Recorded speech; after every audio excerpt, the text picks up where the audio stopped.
Pertanyaan yang sering dilontarkan mengenai Alkitab adalah, apakah Alkitab sebagai kitab suci bisa diyakini keabsahannya? Dari manakah sumbernya berasal? Apakah sumbernya bisa dipercaya? Apakah ada kemungkinan kesalahan dalam penerjemahan, pengkopian, atau bahkan mengambil sumber yang salah? Torah 30 menit tidak bermaksud untuk menjawab pertanyaan ini. Kami hanya berusaha memberikan data ataupun informasi mengenai Brit Hadasya atau Kitab Perjanjian Baru. Torah 30 menit bukanlah ahli sejarah Brit Hadasya atau bahasa Yunani ataupun bahasa-bahasa lainnya yang berhubungan dengan Alkitab. Dan kami sangatlah menyarankan untuk menggali sumber-sumber lain untuk dijadikan bahan pertimbangan.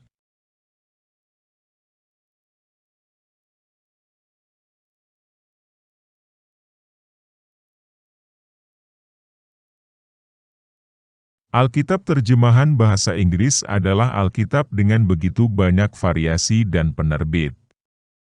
Masing-masing mempunyai ciri khas, dan ada beberapa perbedaan penerjemahan antara yang satu dengan yang lainnya. Berbeda dengan Alkitab terjemahan bahasa Inggris, Alkitab terjemahan bahasa Indonesia yang tersebar di seluruh Indonesia, secara umum hampir bisa dikatakan sama.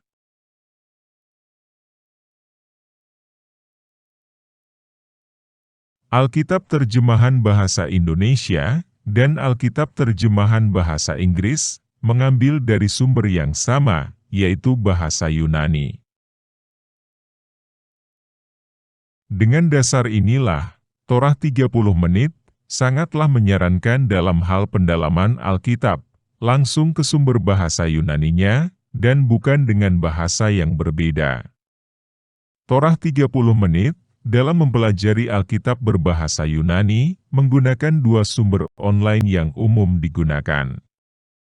Keduanya membandingkan Alkitab bahasa Yunani dengan bahasa Inggris. Mari kita pelajari lebih dalam bahasa Yunani yang dijadikan sumber dari terjemahan-terjemahan Alkitab yang ada. Bahasa Yunani yang sekarang dijadikan sumber, sebenarnya berasal dari begitu banyaknya temuan-temuan arkeologi, atau peninggalan-peninggalan yang berupa tulisan-tulisan kitab-kitab Brit Hadasya, yang ditulis dalam bahasa Yunani.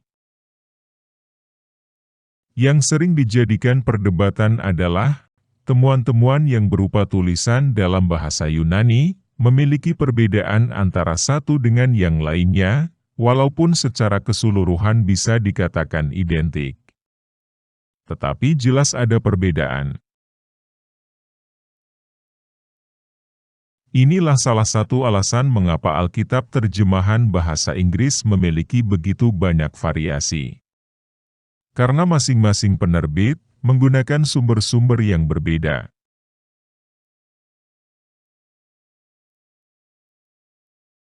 Berikut adalah penjelasan naskah-naskah asli Alkitab Brit Hadasya, atau Perjanjian Baru. Linknya dapat diklik di kolom deskripsi.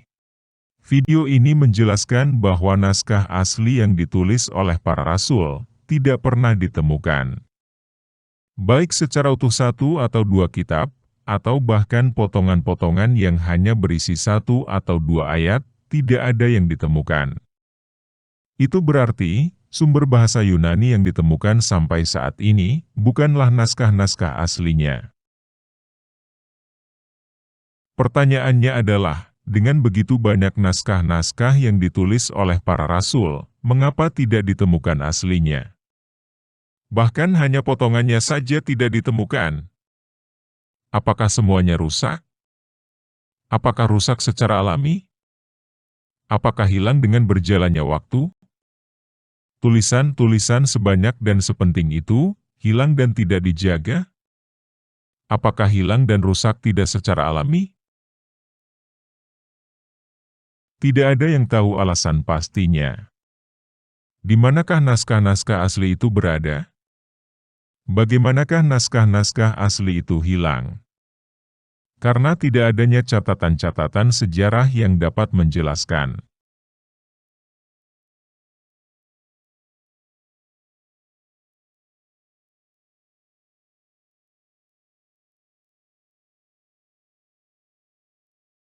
Jadi kita kembali ke pertanyaan dasar. Apakah temuan-temuan bahasa Yunani merupakan salinan dari naskah-naskah aslinya? Artinya, naskah-naskah asli memang sudah tertulis dalam bahasa Yunani, dan mereka menuliskannya kembali, dan berusaha mengkopi sebaik mungkin, walaupun tentu saja dengan naskah sebanyak itu ada kemungkinan kesalahan salinan. Karena belum adanya sistem digital seperti sekarang. Tetapi hanya dengan cara menulis ulang. Atau kemungkinan kedua, sumber bahasa Yunani sekarang merupakan terjemahan dari naskah-naskah aslinya. Artinya, para rasul tidak menulis dalam bahasa Yunani tetapi bahasa lain. Lalu mereka berusaha menerjemahkan sebaik mungkin, walaupun tentu saja akan ada pengertian yang berbeda dengan bahasa aslinya, ke dalam bahasa Yunani, bahasa yang umum digunakan pada saat itu.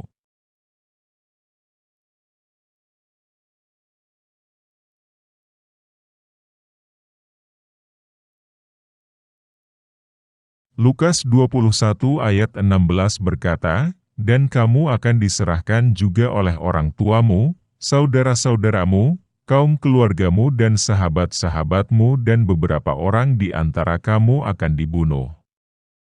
Ayat 17. "Dan kamu akan dibenci semua orang oleh karena namaku." Ayat 18. "Tetapi tidak sehelai pun dari rambut kepalamu akan hilang." Lukas 21 ayat 16-18 memberitahukan hal-hal yang akan terjadi, dan menurut Torah 30 menit ini adalah makna sebenarnya dan bukan kiasan. Kepada orang-orang percaya yang hidup di akhir zaman, haruslah mempersiapkan dirinya untuk suatu masa, yaitu masa aniaya, sebelum kedatangan Yehusha Kristus. Kalimat pada Lukas pasal 21 ayat 18 merupakan kutipan dari 1 Samuel pasal 14 ayat 45.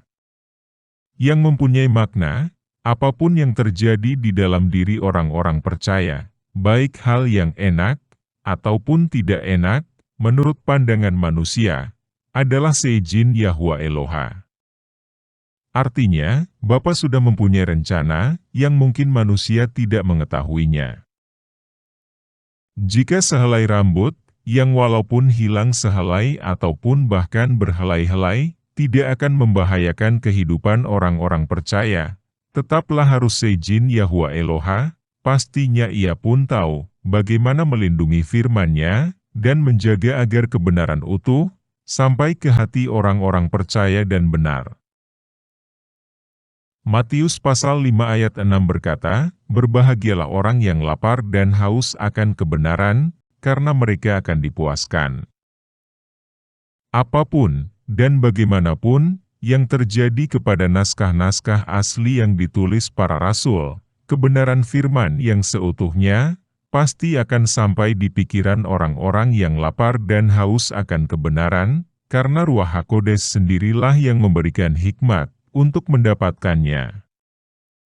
Seberapa jauhnya atau terpencilnya tempat tinggal orang-orang yang haus akan kebenaran, Ruach HaKodes pun akan menemukan cara untuk mencapainya. Thanks for listening, and hopefully we all will find the truth from our Savior, Yehusha HaMashiach. Please subscribe, like and give us your comment. See you next time.